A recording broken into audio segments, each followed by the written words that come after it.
Olá, essa é a minha apresentação na Semana Nacional de Ciência e Tecnologia, que tem como tema Inteligência Artificial, a nova fronteira da ciência brasileira, e no nono CONAIC, que é o Congresso Amapáense de Iniciação Científica 2020.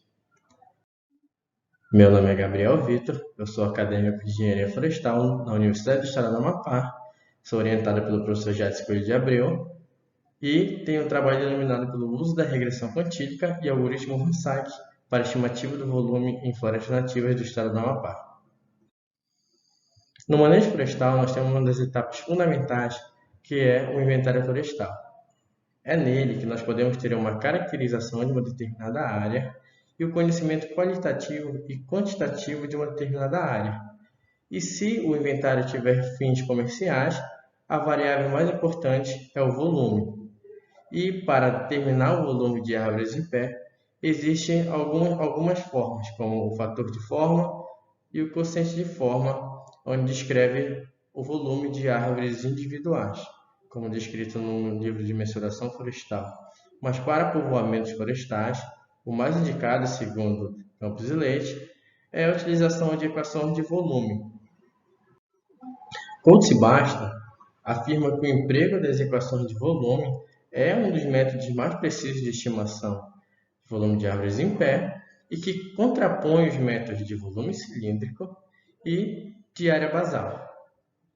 Mas nós temos um porém em dados como esses, que são de florestas nativas, e também que aparecem em conjuntos de bases de dados, que é os dados discrepantes, onde eles fazem os resultados sofrerem uma tendenciosidade e os resultados ficam inconsistentes com a realidade, fugindo por causa desses dados discrepantes.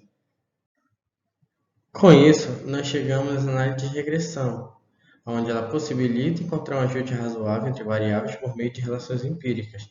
Nós temos aqui uma análise de regressão simples, com dados observados, e uma regressão linear buscando correlacionar elas.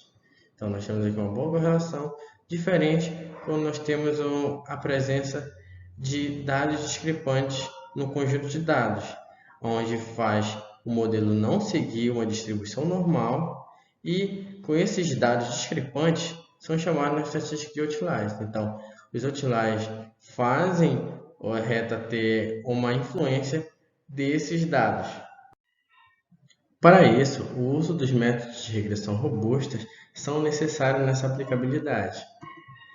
Usado como propósito de reduzir a influência de pontos discrepantes que distorcem a finalidade de estimação de parâmetros de regressão. Alguns métodos de ajuste de equação de volume são usados como o da máxima verossimilhança e o dos mínimos quadrados ordinários, que são comumente usados em trabalhos acadêmicos e que vai ser usado como modelo convencional nesse trabalho. Então, a hipótese do nosso trabalho foi que os métodos robustos de ajuste suavizam a estimativa dos modelos de regressão e o método dos mínimos quadrados é influenciado por dados assimétricos. E o nosso objetivo desse trabalho foi avaliar dois métodos alternativos de estimação de ajuste de equação de volume na presença de dados discrepantes. Nosso material e métodos sobre a base de dados é que foram utilizados dados de 1.264 árvores do inventário florestal do Instituto Estadual de Florestas, onde esse inventário foi aplicado na Florestal do Amapá, a FLOTA, que se localiza na região central do estado do Amapá, que é a região amazônica, e o inventário foi distribuído em três tipologias florestais, que foi a floresta terra firme de baixo platô, floresta de terra firme densa submontana e a transição cerrado-floresta. Na nossa análise de dados, o modelo de Schumacher e Hall, em sua forma não linear, é o que vai ser ajustado pelos dois métodos alternativos e pelo método que é comumente usado em trabalhos acadêmicos, que vai ser feito para comparação, que é o dos mínimos quadrados ordinários. E o primeiro método alternativo é o método de regressão quantílica. Esse método ele foi desenvolvido para servir de alternativas aos mínimos quadrados.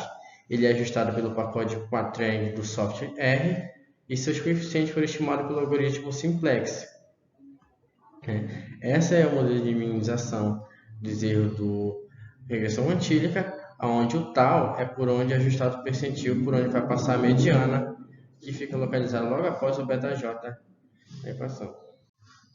E o modelo de Random Sample Consensus, o RANSAC. Esse é um modelo de coeficiente que ele gera a solução de uma pequena amostra de dados para poder estimar seus parâmetros, né?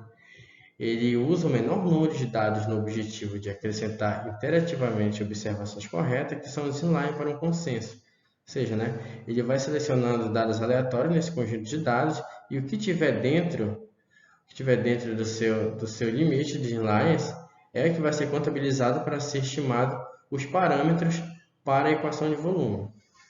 E segundo Flores e Brown, o RANSAC é um algoritmo que é usado na estimativa de parâmetros de um segmento matemático em um aglomerado de dados que contenha outliers.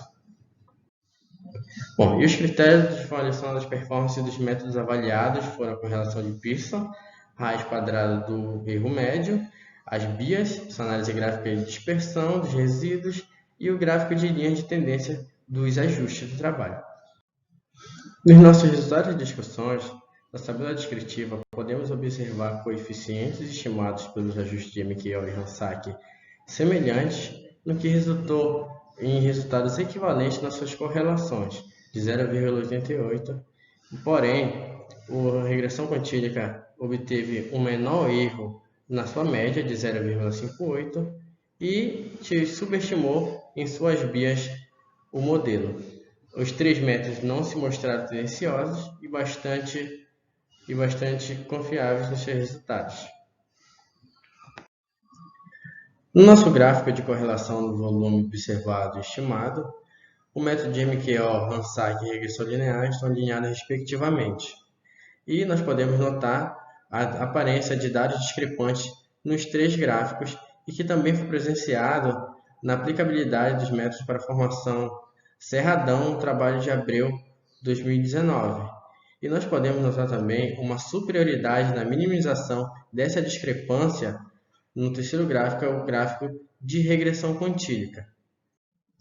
No nosso gráfico de resíduos relativos, nós temos os métodos de MQO e RANSAC, de novo de formas semelhantes, com uma distribuição maior ao longo do seu eixo e uma superestimação e uma subestimação maior, diferente do método de regressão quantílica, que tem ao longo do seu eixo os resíduos mais compactos e homogeneizados, diferente dos outros dois métodos, se mostrando bastante robusto em relação a esses resíduos relativos.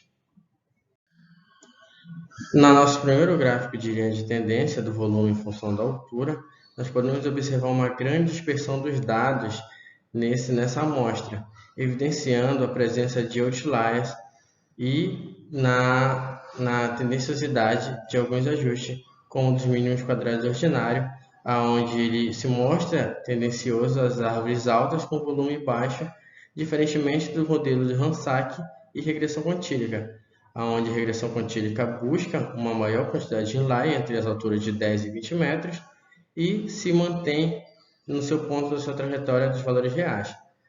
Um pouco diferente do RANSAC, que logo no fim se superestima pelos valores que têm um volume alto e uma altura baixa. No gráfico de linha de tendência do volume em função do DAP, nós temos maior distância entre as curvas, que segundo Araújo e colaboradores, quanto maior a discrepância de indivíduo na base de dados, maior sua curva pelo fato da média se distanciar da mediana, que no caso quem obteve uma melhor curva nesse ajuste foi o método de regressão quantílica, por justamente se ajustar pela mediana, se mostrando mais robusto, diferente pelo mínimos quadrados ordinário, que se mostrou tendenciosa pelos grandes DAP que tem nessa base de dados, e a regressão quantílica e o RANSAC, entre o DAP de 0 a 50 cm, tentaram buscar uma maior quantidade de inline, mas no que no fim o RANSAC superestimou um pouco e a regressão quantílica manteve seu trajeto de origem. A conclusão é que os métodos propostos para esses dados de floresta amazônica obtiveram bons resultados, são excelentes métodos para ajuste de equação volumétrica, dando ênfase ao nosso método de regressão quantílica, que foi o mais robusto na presença desses dados discrepantes, confirmando a nossa hipótese que seu ajuste suavizaria os coeficientes pelo modelo estimado. Agradecimentos ao EAP, ao Laboratório de Manejo e ao meu grupo de pesquisa.